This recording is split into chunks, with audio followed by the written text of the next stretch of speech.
Ball don't lie, neither do I. Welcome back to the Mish Monster Sports Channel, where we're going to be jumping right into NBA offseason talk, some of the moves that have already happened. First off, talking about the Chris Paul to the Warriors trade, as well as the Kristaps Porzingis trade and how so many people seem to love it. However, I do not, and I'll tell you why.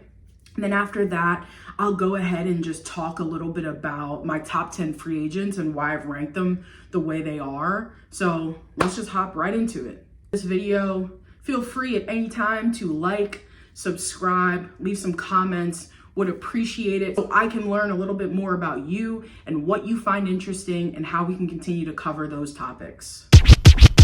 If you've been watching the NBA for a long time, this Chris Paul trade probably feels very gross to you.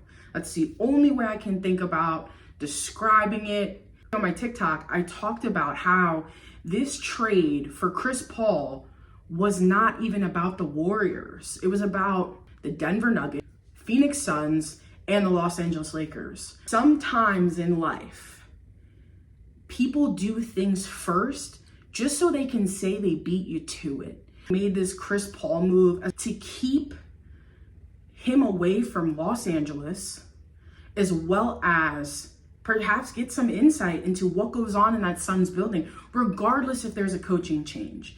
If you spend some time with Devin Booker, you spend some time with Kevin Durant, regardless if there's been a regime change, you know where those dudes like to pick their spots and go to when they need a basket.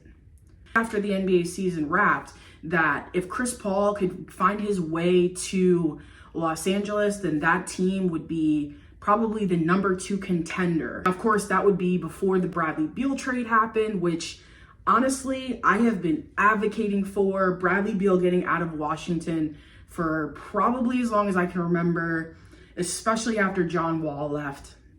To me, it just felt like his talent was wasting away in essentially no man's land. The Warriors going out and making this Chris Paul trade is their way of signaling to the fans, hey, listen, our window's not closed. We're going to run this thing to the ground until Steph Curry basically retires and they put his jersey up into the rafters. We're going to continue making big moves, even though Bob Myers is not our general manager anymore. They're essentially pitching themselves to, number one, be right after Denver, signaling to the fans, do not give up on us. We are going to figure this thing out. We are going to continue to be relevant, and we are going to continue superseding the Suns and the Lakers, and hopefully the Denver Nuggets moving forward. Secondly, the Kristaps Porzingis 3-way trade, I absolutely hate the move. Like, Boston is showing me that they don't understand who they are and what their flaws are. They continue to run a very similar play. I understand with Jaylen Brown's contract, they don't have an option, right? They have to go and run it back with the two of them. I'm actually a fan of Tatum and Brown splitting just because I don't think it's the most natural fit. And the two of them don't really have the dominant personalities to understand, hey, in this spot, you need to take over. So to me, the Kristaps Porzingis trade just signals more trouble.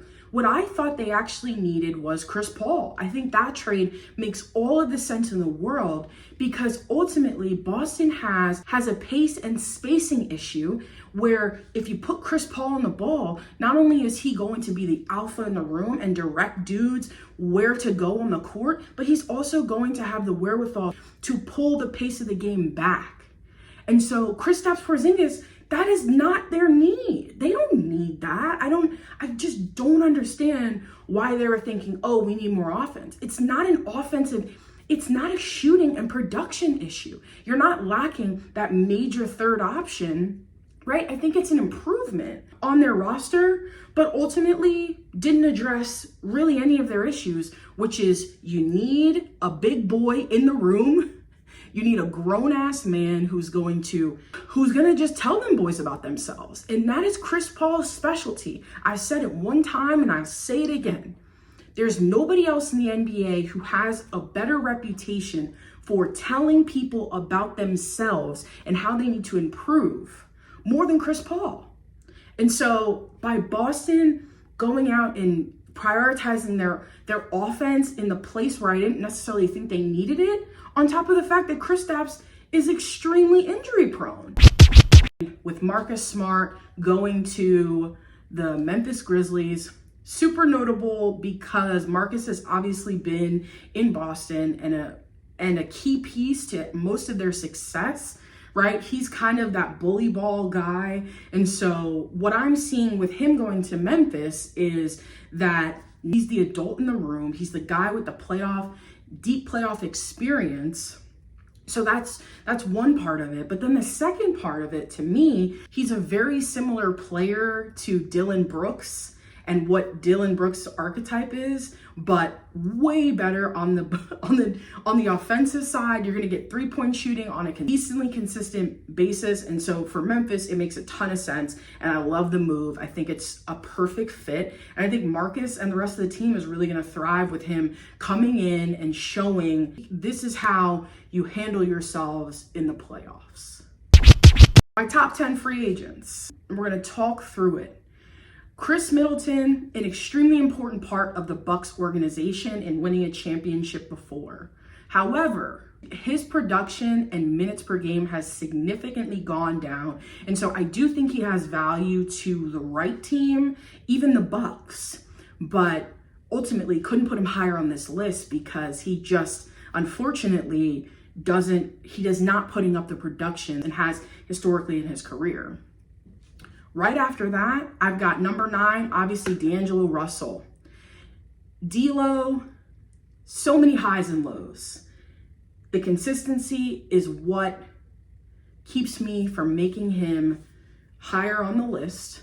We kind of know what D'Angelo Russell is. We kind of know the impact that he can have on the team, and it's really not significant. And so that's why I have him closer to 10 than I would closer to 1, because there's just a lot better hoopers on this list, as well as dudes who you can basically plug and play, and they're gonna have an immediate impact. With D'Lo, you're just not getting the consistency that you need in order to feel comfortable in bringing this dude in and saying, okay, he's part of a big 3, or he's going to come in and like change the organization. Number 8 is a personal favorite of mine and probably one of the biggest surprises of the NBA season.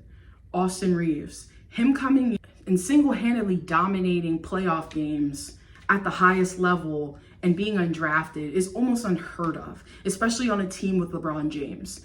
And so I think with Austin Reeves, we should be slightly hesitant to go out and make a big proclamation that he can go and be the best point guard and lead a team.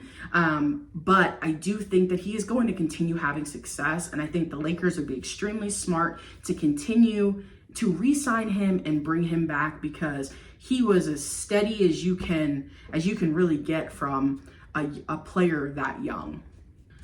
Listen, Kobe White is number 7 to me. I feel like it's very similar to Bradley Beal in the sense of, no, he doesn't have Bradley Beal's talent. But what he does have is he's in Chicago. Nobody watches him. Nobody knows anything about Kobe White. He is dynamic. He's a great shooter. He's got great pace. Think that he's going to have success other places similar to Wendell Carter Jr. and Larry Markkinen. Those guys are going to leave the Bulls organization and be successful other places, and that's an indictment on Chicago. Number 6, one of my faves in the NBA.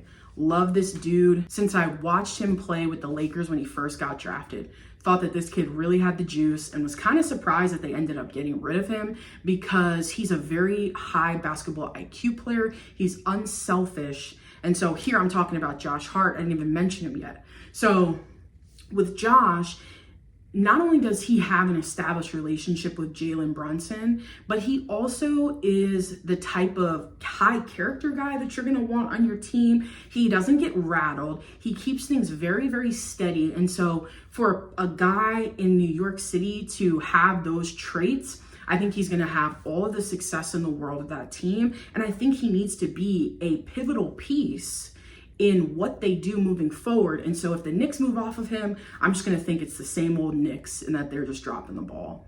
Number 5, White Dante DiVincenzo. This dude is bouncy. Dante, now you get him into that Warrior system, you put him in all of the spots where he can leverage his athleticism as well as his shooting, that he needs to sign back with the Warriors. And it was at this time that I realized I forgot to mention number 4, Cam Johnson, who's a dynamic player that you can plug and play immediately and he can knock down the 3. Number 3, Fred VanVleet, Steady Freddy. Not much to really say here about this guy.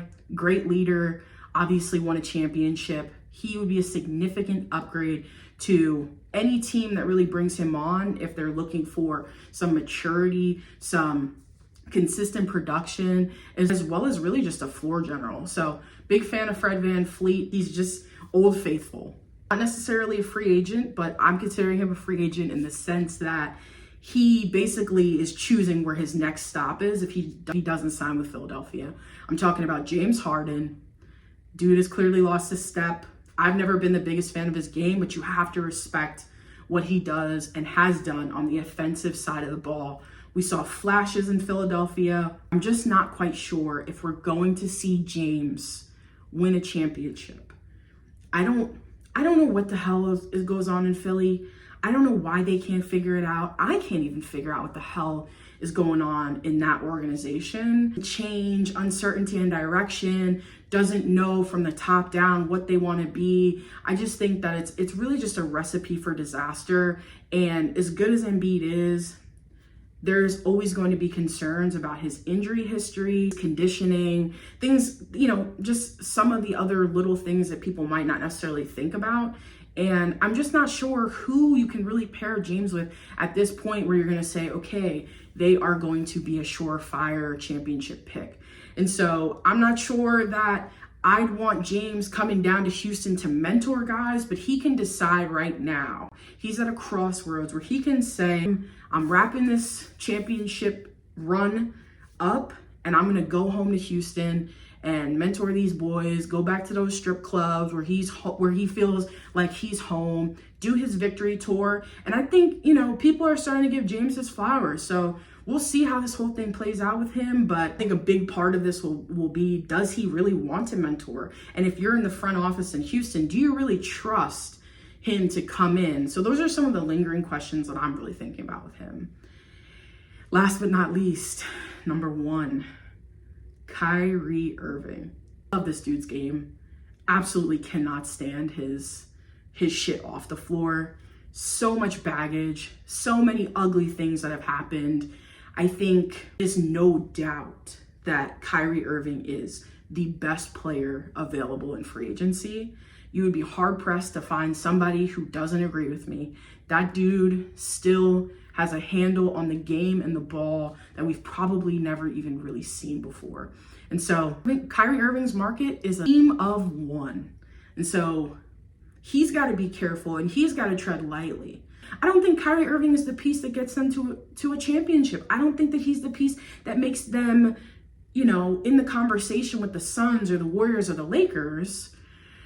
But if you have that type of talent on your roster, you got to respect it, and you gotta pay the man a reasonable amount. I don't agree with the max. Pay the man, keep him on your roster, and you figure out how to get some more fluidity in that offense. Stop running that isolation shit that drives me insane, and re-sign potentially the best player in Dallas.